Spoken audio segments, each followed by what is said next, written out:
Hello, I'm Danny Black, and welcome to another edition of Hobby News Daily Hot Corner. I'm joined by Leighton Sheldon. Hey, Leighton, how you doing today? I'm doing great, Danny. How are you today? I am fantastic. First of all, thanks for joining us for the Hot Corner. And for those who don't know, the Hot Corner in baseball is third base, and when you score in your scorebooks, it's the number five. So we have five questions today for Leighton. You ready for it? Bring it on. All right. First question: ugliest card you've ever seen, or ugliest set design? I think I hate 91 Fleer baseball. Nothing wrong with that I at had a all. lot of it when I was a kid, and I kept opening it. And I'm like, I don't understand. Where's like the good cards? And then the design was putrid. It was yellow, and there might have been like some sort of insert of provisions or something, but I just remember taking my money and buying it, and just I'm not saying I was so into photography when I was a kid, but you realize you come to appreciate some of the better looking cards when you see an issue like 1991 Fleer baseball. Is it the Brooks Robinson's 58 where he's making that terrible face? Yeah, Um, second year card. Yep. he called that his least favorite card of his career. So that's the one I always think of as the gold standard of terrible pictures. That's But fun. for a set, that 91 Flair I forgot about. That was awful. Okay, so you go and you go hunting and buy collections and search out stuff, and I know you like to have 100% or as close to 100% certainty before you travel and go places, but that's not always 100% practical. So over the years, I can imagine that you've ended up in some situations. And what's the weirdest house room scenario without too many details? Have you been in a place, because it's happened to me, where 30 minutes you're in, you're like, this is the part of the movie I should be leaving? Um, have you had those moments?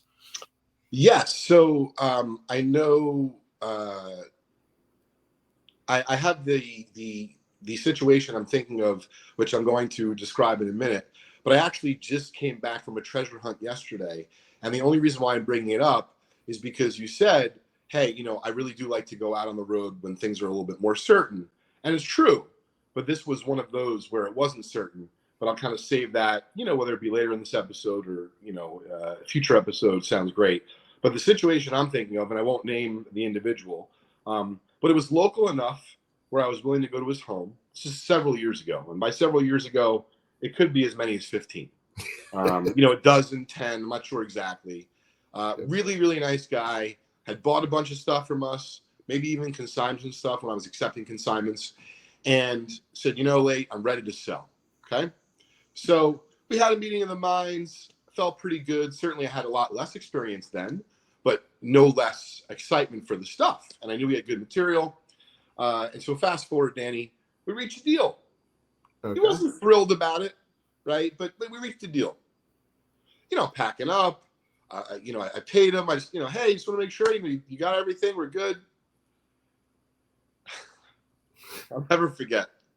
So it wasn't a weird room in the house. It was a very bizarre situation. Okay. Because at first I thought, no, this guy's kidding around. He just broke down in the middle of his kitchen. When I say broke down, he started crying. He was on the floor. Oh, and my goodness. At first, I kind of thought it was like, I wouldn't say the word is a joke, more of like, maybe a little bit overwhelming, but like, you just got a lot of money, you're thrilled. Right. So he's like, not feeling too good. And of course, like, I understand basic business. Sure. I've paid you. I now get to leave with the cards, but I'm also human. Yeah. And so what happened was, I feel like that might have been my first, and that's why the name of mine, not to try to plug it, but it dovetailed very well the story. I feel like that's the first time I actually felt like I was a trading card therapist. Yep. Because the reality of it is we're all human. And even though I do understand business and like I paid him, I should have the goods back. And at that time, I didn't know much about the law, but my basic understanding was I did everything correct. And then I realized it's like, I'm carrying stuff outside the house. Like, I don't know what's going to happen. Let me take some time to talk to him. And if I remember correctly, there was two things going on. One was the feeling of being overwhelmed. Sure. Okay. And we all have been there. I don't care if you've been collecting for 1 year, for 1 day, or for your whole life. We all, in some way, shape, or form, become attached to, these pieces of American baseball history we picked up, or if you're a football person, or if you're basketball, whatever the case is, because it's usually a lot more than just that player, right? It meant something to you because you used to 100%. go with your dad, or you used to go with your buddy Fred down the corner. There's a lot of nostalgia wrapped up in it. And so I actually think that because I recognize that was, of course, able to help me save the deal. But make no mistake, and this is number two, and this is something that I just did yesterday, is even though, of course, I wanted to leave with everything, and I now remember his full name. I almost said it, but I don't embarrass anyone. Yeah. It was great because we really did have a meeting of the minds. We talked, and we found out that there was a few cards in there that meant more than anything else. And that's really when I felt like I became a trading card therapist, because we determined together it really wasn't about everything. But once we drilled down, he's like, that was the first card I ever bought. That was the first one I ever traded for. And I said to him, as much as I want to leave with everything, the good thing is those were part of the line items as far as, the evaluation, the appraisal goes. Sure. Let's go back. Do you want to unwind potentially a few of the cards? And so for me, I'd rather, of course, left with most everything than nothing. Right. And because I recognized the situation, I was able to leave with, once again, most everything and not nothing, but feel really good leaving, sleeping well at night. And to be honest, this gentleman as well, I feel like he did the same. He's like, I had someone come in here, even though they treated me fair, and that's what I wanted to leave this story with. Sometimes it's not enough to just pay fairly. Oh, absolutely. And it's the situation, and this, Danny, when you're going out and you're buying a collection, or even if you're going to a card show and you start to, you climb that ladder, you're doing deals, for a lot of money, there's an art and a science to deal making. And it's really wonderful once you realize that you're in the process, because you can enjoy it, you can appreciate it. And I believe you can become that much more successful if you're acutely aware of the fact that it's not just, of course, the dollars and cents, but sometimes you have to balance that art and science in order to be successful, not just to buy, once again, collections, but if you're going to a card show, as well as I do, there's some people that always seem to get, whether it be first crack at something, right? Yep. Or they get a slightly better deal than you would have got. But that doesn't make it any other reason other than art and science.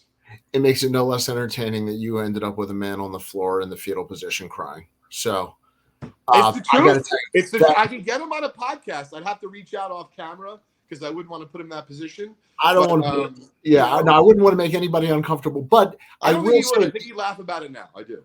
The emotional connection is so true, and I deal with it all the time. And I want to move to the next question. But one of the things, and I don't want to lose people. Finish the podcast, please. But if they go to your website, justcollect.com, they will see you actually have a drop down, and one of them is the emotional separation with your collection. So, it's one of those things. It's a real thing in our business. So I'm not downplaying the emotion the gentleman had, but I can see myself in my mind's eye in that position. And I got to tell you, handling that at all, good on you, because I don't know what I would do, if I had a full breakdown in front of me. So it was overwhelming, but I'm glad we were able to get through it. And, really, I'm hoping some of the folks listening to this are able to learn, a tip or two. Like I said, I don't think it just applies to collections. It goes such a long way if you go to a card show and you not only say hi to the person, but if you remember their name, because listen, this is a little trick of mine. I remember people's names. And so when you go say hi to them, it doesn't mean they think I know their family or lifelong friends. That's not what it is. But it definitely makes people feel better that you know who they are.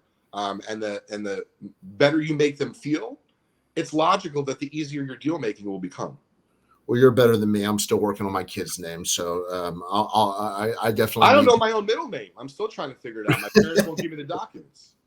All right, when you go on your treasure hunts, because this is going to set up my next question, do you typically drive or fly? Oh, it's really if it's something where I have to fly, then I fly. And I would say if it's a tie, I probably would tend to drive. Meaning, if it's the same time commitment, Sure. I would probably drive every time. And the reason being there is because of our business and things being voluminous. Okay. It's better to So have your car. Um, I agree because I drive a lot. So best states, best highway rest stops that you we all have our favorites, whether it be a Sheets, a oh, Waffle House, a totally. travel authority, Sure. whatever they are. If you what rest stop do you hope to come upon if you want to stop? What is your go to? I would say before Chick-fil-A migrated to New Jersey, and I still love Chick-fil-A because I don't really eat fast food, but Right. I don't even consider Chick-fil-A fast food. That's how sick I am. I'm like, no, it's chicken. No, Right. it's fast food. It's just, thank you for laughing. So anyway, Danny, I would say before Chick-fil-A became, a staple now in New Jersey, like Yep. I remember years ago, this is a funny story. So it's the Baltimore National. I'll show you how much I love Chick-fil-A. I mean, I'm Shout out, across. shout out to the Baltimore National, by the way. Exactly. I knew you'd like that. So I'm on the way back, right? And to be fair, it was great. Everyone wants it back there. I'm not thinking, once again, I love Chick-fil-A. There's not that many in New Jersey. I saw the signs on the way out, didn't have a chance to go. I'm like, I'm grabbing Chick on the way home.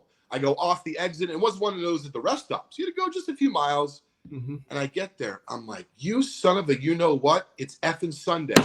And if you know anything at all about Every week I freaking do. Chick-fil-A, I was like, it was really funny because on the one hand, I was screaming. Like, I'm so hungry. I was hangry. I don't know what to do with myself. And then I just started bursting out to laughter because it was just like, wow, I've literally just left. It's probably the best week of business my entire year. I'm seeking out Chick-fil-A, which once again isn't fast food. Nope. Very Um, good. Very and needless to say, of course, I did not break in. It was not worth it to Yeah. cook my own Chick-fil-A on Sunday. So at some point in the future, I did get it. So I would say Chick-fil-A was kind of like something years ago. But if I had to say, traveling the road, as much as like rest stops are cool, and I definitely enjoy like trying, let's say, like a new fast food place I've never heard of. Like, so in the middle, in the Midwest, what is it, Carver's or Culver's or something? Yep. So Yep. like, I even still have my mind. I didn't have enough time I didn't have enough time to try it last time I was out there, but I'm gonna try it next time. But I would close with, I like to try local fare. Like if it's a diner, but it's like a local diner and not one of those that just has. I like to try something locally versus going to the rest stop and just eating sheets, if you will. I will say I only go to the rest stop for the $2 massage chairs they hide in the corner that are disgustingly covered in grease. That is the ultimate. You've been on the road too long That's when funny. I've never done when that. that looks appealing. Yeah, I would agree. Yep. Okay. So what card has never been made that you wish was made? There was years in the bubblegum wars where certain guys didn't have contracts with certain companies. Oh, sure. There's modern players that didn't get into a certain vintage set or vice versa. Sure. Any card that's never been made, even if it's not sports, that you wish had been made. Sure. I'm just going to tell you what came to mind right away versus like try to think about it, more. Yeah. I feel like authenticity is the best as far as this goes. A shoeless Joe Jackson Gowdy. He had been kicked out of baseball, and obviously the Gowdy company, I would imagine, could have done what they wanted. So maybe they could have paid like a tribute of some capacity. But obviously at that time, 1933, I guess there was still a lot of negative feelings about shoeless Joe. I would have loved if there wasn't, and you could have had not just 4 Babe Ruths. Imagine there's 4 shoeless Joes in the 33 Gowdy set. You'd lose your mind. Well, as I call it, the original rainbow was the Gowdy Ruth. So Yeah. if you're going to collect the rainbow, that's a good one. Okay. You're a fan of sports, not just collecting. Otherwise, we couldn't do what we do. Okay. Shohei Ohtani has kind of broken and changed the rules of what players can do. So we're going to go a step further than Shohei Ohtani. Designed for me using historical current players, kind of your 5-tool player of hit, throw, speed. Who are the guys that you really look at in history and would say, I would steal that, and that? I'm going to do the best I can. I'm not sure if I'm equipped with the technical analysis that I would like to have. Well, I would take Babe Ruth's power. So Well, it's there, funny. That's exactly where I was going to start, because I feel like what he did was he laid the foundation for other guys who came along. Because, and I'm sure you feel the same, Danny. One of the things I found most fascinating about Babe Ruth as a kid, like once I started to learn about statistics and read about it, I would ask my father, I'm like, Dad, I don't understand. He hit 54 home runs, and it looks like the whole league maybe hit about the same amount. And I'm like, was he doing something wrong? I don't understand. And, so to me, that's sheer power, right? So we'll go with him for that. This is only because I saw him play growing up. Ricky Henderson's speed and his instinct. Because I do believe there's other players that may have been as fast, but I just remember watching, it wasn't just his speed. He was playing poker every time he was on the bases. He was really the best at it. And of course, you add in that natural ability. So I feel like speed for that. everybody in the stadium would know he's going to steal. Didn't matter. And it didn't matter. That if you could have Ruth's power and Ricky Henderson's speed. I'll go with next, only because I never saw a Teddy ball game. Of course, I'd love to say him, but I didn't see him. I was most impressed, and this is talking about the actual art of hitting, so the science. Now talk about the average. Tony Gwynn. It's not even a question in my mind, because not only was his eye unbelievable, and of course his hitting prowess was unmatched, not for power, but for just hitting accuracy, if you will, and average. His numbers are astonishing against the best of his era. Like I see on Instagram, I follow some like interesting baseball accounts, and they're like, did you know that Tony Gwynn never struck out against the following? Greg Maddux, Randy Johnson. I'm like, oh my God, did you know that such and such, like Ken Griffey, struck out like 137 times against those players? Oh. So I would think Tony Gwynn for the actual art of hitting and average. Okay. And if I had to ask you one fielder, a Willie Mays, a Brooks Robinson, is there somebody that you think of from your childhood? It doesn't have to be the greatest ever, but that you think of for defense. Sure. So I'm absolutely biased. This is kind of like a weak, he's a great ball player and I love him, but I don't necessarily think people consider first base as one of those positions where like you think of someone great defensively. But I grew up an avid Yankee fan and still am one. And even though Donnie Baseball was on them when they were not really very good, he was a great first baseman.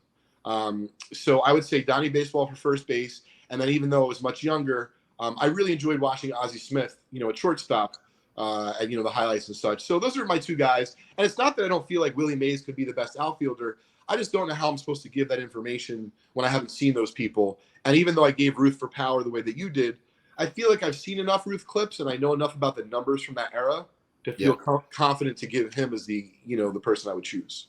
I always say picking Ruth's power is like saying Paul Bunyan can cut down a tree. I feel pretty confident. Yeah, exactly. Like I'm not too worried about the answer there. Well, that would be a heck of a player. And with that, Leighton Sheldon, you are off the hot corner. Well, thanks for having me, Danny. I really appreciate it. Most importantly, okay, people can find you at justcollect.com, vintagebreaks.com, and if they want to contact you, if they want to sell a collection, I know they can go to the website and all the explanation, all the instructions are there. But what's the best thing somebody can do if they're really just kind of, a baseball fan, a card fan, but they're thinking about maybe doing something? Is it sending pictures? Is that the most helpful? Sure. So, one thing I determined, Danny, I appreciate you asking me and letting me, quote unquote, plug myself. Please. I understand that people communicate differently these days. So the number one thing I would say is if you try to get a hold of me, and short of giving my cell phone number out publicly, which I'm not prepared to do today, I'm going to give you my email address. Send me an email at Leighton, Leighton, at justcollect.com. And as much as I want images and things of that nature, just start off by being human. Let me know, hey, this is, so-and-so from wherever you're at, and I've been collecting for this long. Give me some context and perspective about what you have. And then maybe let me know if you'd like to have a conversation for a few minutes. Because remember, Danny, I have people contact me oftentimes they have 2 cards. If you only have 2 cards, send me an email with the images, and hopefully you have a price in mind and what you're asking for. But if you have 17 years of collecting and you really kind of want to have that initial prelim conversation, don't worry about giving me the facts and the figures. Don't worry about giving me images. I would say just drop me a note and we'll schedule a conversation. However, there's also a lot of folks, they're not even really in the email anymore. And I feel like for me, I try to balance, everything, because I don't want to be attached to my phone all the time, but I am on Instagram a fair amount. And so if folks want to drop me a DM on Instagram, they can find me under my personal Instagram account, which of course is largely card related. Some of it's about my son, but it's Leighton_Sheldon. And then if they want to find me as far as, DM me through the businesses, it could be just _collect or vintage.breaks. Those are pretty easy ways to reach out if you have something for sale, or just call our offices. I'd be happy to talk to you. Well, first of all, thank you very much for coming on. I think we're going to be talking to you some more coming up in the future. I certainly hope so. And I hope the hot corner wasn't too hot for you today. It was a lot of fun. And Danny, I credit you. You had some good questions. It definitely made it different than other interviews that I've done in the past. Well, we'll have a little bit of fun here. We do news all week, but on the weekends we can let our hair down, whatever's left, just a little bit. So, Leighton, thank you very much. Have a great one.